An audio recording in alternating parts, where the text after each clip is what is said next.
आज की इस वीडियो में हम डिस्कस करेंगे सेकंड थ्योरम चैप्टर नंबर 8 का, जो कि हमारे पास क्लास 10th जो फेडरल बोर्ड की है उसका थ्योरम है। हमने प्रीवियस वीडियो में जो है वो थ्योरम नंबर 1 किया था डिस्कस, सेम चैप्टर का जो हमारे पास रिलेटेड ऑब्ट्यूस एंगल के। बेसिकली ये थ्योरम हमारे पास सेम उसी की तरह से है, बट इस थ्योरम में हम बेसिकली डिस्कस करेंगे एक्यूट एंगल ट्राइंगल जब हमारे पास गिवन होती है। तो बेसिकली सबसे पहले हमारे पास स्टेटमेंट क्या है, in any triangle the square on the side opposite to the acute angle is equal to the sum of squares on the side containing that, कि हमारे पास कोई भी ट्राइंगल हो उसमें जब हमारे पास एक्यूट एंगल जो होता है उसके ऑपोजिट साइड का स्क्वायर जो है वो हमारे पास इक्वल होता है सम ऑफ स्क्वायर्स के। मतलब जो हमारे पास बाकी दोनों साइड्स हैं जो कि एक्यूट एंगल की आर्म्स हैं, बेसिकली जो एक्यूट एंगल कंटेन कर रही हैं, उनके सम ऑफ स्क्वायर के diminished by twice the rectangle contained by one of those sides and the projection on it of the other। कि डायमेंश मतलब उसमें से सब्ट्रैक्ट होता है, उसमें से कम होता है जो ट्वाइस ऑफ रेक्टेंगल है। ये आगे हमारे पास बेसिकली स्टेटमेंट सेम है कि जब हम परपेंडिकुलर बनाते हैं और हमारे पास प्रोजेक्शन आती है तो वो जो प्रोजेक्शन होती है वो मल्टीप्लाई होगी उस साइड के, जो कि साइड हमारे पास वो प्रोजेक्शन कंटेन कर रही है, और वो 2 टाइम्स होके जो है वो उसमें से डायमेंश्ड हो जाएगी, मतलब माइनस हो जाएगी। ऑब्ट्यूज में हमारे पास जो है वो ट्वाइस टाइम ऐड हो रहा था पार्ट, वही एक्यूट में सब्ट्रैक्ट होता है। तो सबसे पहले हमने एक ऐसी ट्राइंगल ले ली है जिसमें हमारे पास एक्यूट एंगल्स हैं। बेसिकली इसमें तीनों के तीनों एंगल्स जो है ना वो एक्यूट है, ठीक है। वो हमने ले लिए ए बी सी, जिसमें कि हमने कंसीडर किया है कि हमारे पास एट पॉइंट ए जो है वो angle C A B acute है। उसके बाद अब इसमें भी सेम वही है कि कंस्ट्रक्शन इसमें हमने गिवन में ही करनी है, क्योंकि हमें प्रोजेक्शन चाहिए। प्रोजेक्शन के लिए हमें सबसे पहले कंस्ट्रक्शन चाहिए होगी, क्योंकि हमने टू प्रूव में प्रोजेक्शन यूज करनी है। तो उसके लिए हमने परपेंडिकुलर गिवन में ही ड्रॉ करना होगा। हम इसमें ड्रॉ करेंगे perpendicular C D on A B, कि हमने सी डी एक परपेंडिकुलर ड्रॉ किया है ए बी पे, जिससे हमारे पास प्रोजेक्शन जो है वो आ जाएगी ए डी, और वो किस पे होगी, ए बी पे, ठीक है। और वो हमारे पास ए सी की बेसिकली प्रोजेक्शन होगी, क्योंकि सी से हम परपेंडिकुलर ड्रॉ कर रहे हैं ना, तो वो ए सी की प्रोजेक्शन होगी ए डी पे।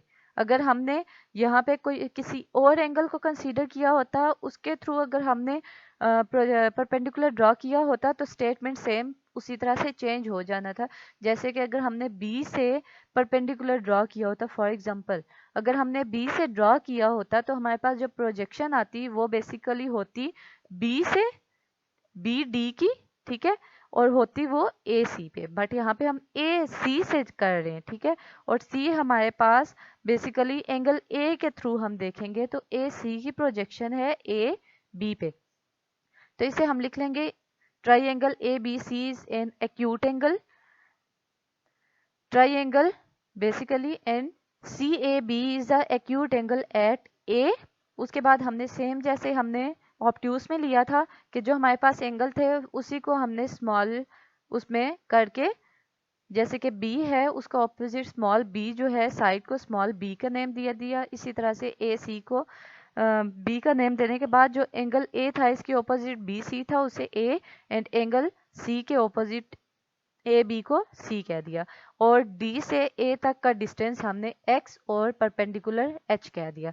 बाकी बाकी जो नेम्स हमने दिए हैं वो सेम वैसे ही नेम दिए हैं, जस्ट इसमें डिफरेंस ये है कि इसमें जो परपेंडिकुलर ड्रॉ होगा वो ट्राइंगल के अंदर होगा, ट्राइंगल के जो हमारे पास तीनों साइड्स हैं उसके बीच में होगा, जबकि ऑब्ट्यूस में perpendicular outside the triangle draw होता है।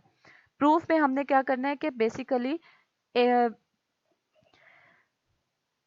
जो हमारे पास एक्यूट एंगल है उसके ऑपोजिट साइड का स्क्वायर इक्वल होगा उन दोनों जो दो साइड्स एंगल कंटेन कर रही हैं उनके सम ऑफ स्क्वायर के माइनस 2 टाइम हमारे पास प्रोजेक्शन मल्टीप्लाई साइड होगा। तो इसके थ्रू क्या आ जाएगा, B C whole square is equal to A B whole square plus A C whole square minus 2AD AB। ठीक है, इसके थ्रू हमारे पास इक्वेशन बन जाएगी A square is equal to B square plus C square minus 2CX।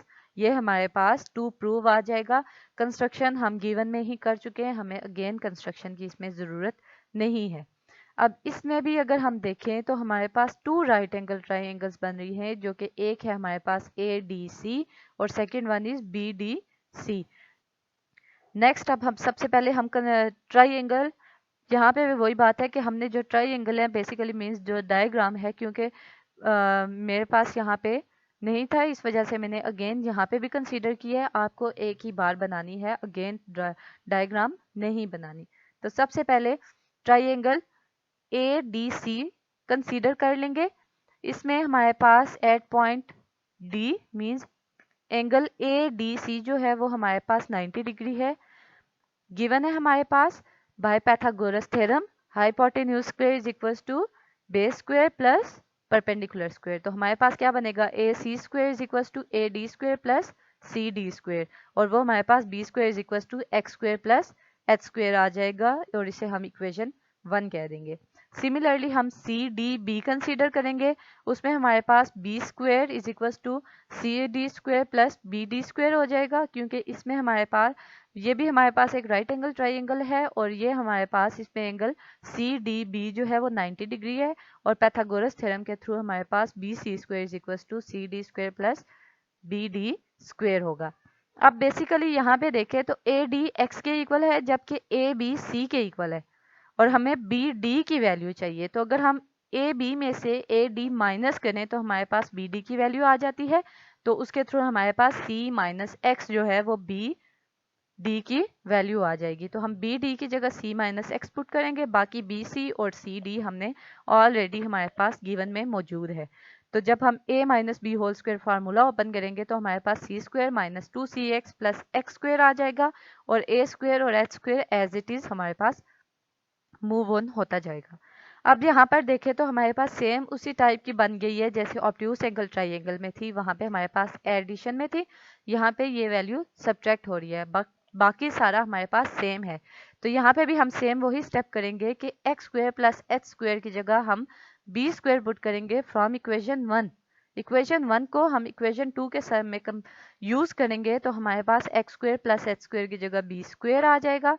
इसे हम एक तरतीब दे देंगे, हमने जैसे मतलब हमने टू प्रूव में लिखा था, बी स्क्वायर को हम स्टार्टिंग में ले आएंगे, और हमारे पास A square is equal to B square plus C square minus 2CX बन जाएगा, क्योंकि हमारे पास बेसिकली कम्यूटेटिव प्रॉपर्टी एडिशन में सेटिस्फाई करती है, इस वजह से हमारे पास बी स्क्वायर मूव हो सकता है।